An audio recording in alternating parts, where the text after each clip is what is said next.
Hello everyone, welcome back to my channel. हमने अभी अभी शुरू किया था गौतम बुद्ध के बारे में पढ़ाने के लिए। तो उसका एक छोटा सा टॉपिक है वो बचा हुआ है, तो उसको बस मैं अभी करवा रही हूँ। तो अगर आपको मेरी जो पढ़ाया हुआ है वो समझ में आता है तो please like share and subscribe ज़रूर करें।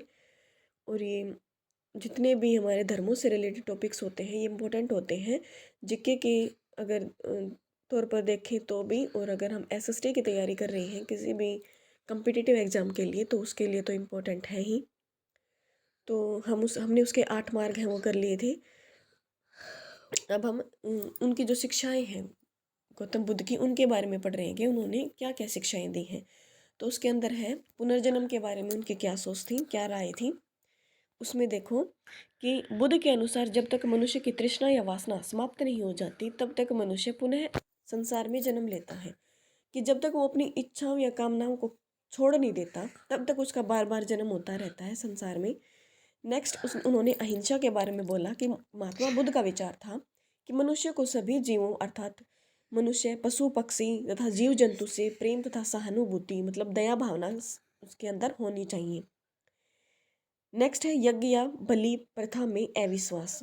महात्मा बुद्ध ने कहा था कि यज्ञ करने से किसी के पाप नहीं धुल सकते। मतलब ये नहीं है कि आप पाप करते रहो और उसके बाद एक यज्ञ करवा दो, इससे आपका जो पाप है वो खत्म हो जाएगा, ऐसा नहीं है। उन्होंने बलि प्रथा में भी अविश्वास या इन सब दोनों को ढोंग बताया। उनका कथन था कि यज्ञों के साथ किसी व्यक्ति के कर्मों को नहीं बदला जा सकता। नेक्स्ट है वेदों में संस्कृत में अविश्वास। मतलब उनका मानना था कि वेद कोई पवित्र ग्रंथ नहीं है, वो सामान्य से लिखी गई पुस्तकें हैं। और जो संस्कृत है, अगर आपको संस्कृत भाषा नहीं आती तो इसका मतलब ये नहीं है कि आप ज्ञान नहीं ले सकते या फिर सारा ज्ञान संस्कृत भाषा में ही है। आप किसी दूसरी भाषा आती है तो आप उसके अनुसार भी अपना ज्ञान है वो बढ़ा सकते हो। महात्मा बुद्ध का मानना था कि धर्म ग्रंथों को केवल संस्कृत भाषा में पढ़ने से ही फल की प्राप्ति नहीं होती। उन्होंने अपनी लोक प्रचार है वो लोक भाषा पाली में किया। मतलब अपने विचारों को उन्होंने पाली में रखा। जाति प्रथा में अविश्वास। महात्मा बुद्ध का मानना था कि कर्मों के अनुसार मनुष्य छोटा या बड़ा नहीं होता।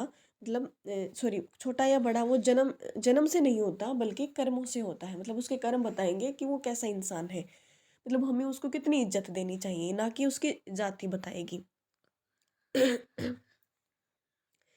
नेक्स्ट है उनका एक माइंड मैप है कि अभी तक हमने क्या क्या सीखा, उनकी क्या क्या शिक्षाएं थी।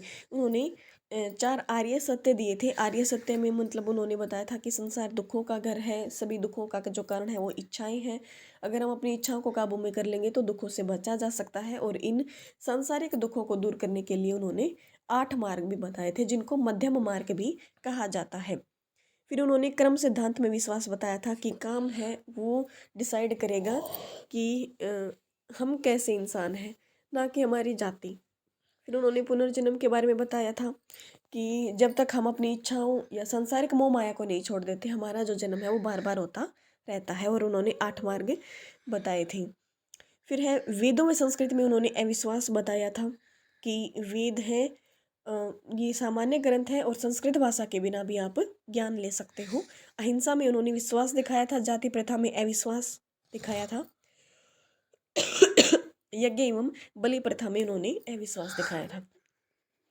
तो thanks for watching my video. और अगर आपको पसंद आई हो तो please like share and subscribe जरूर करें।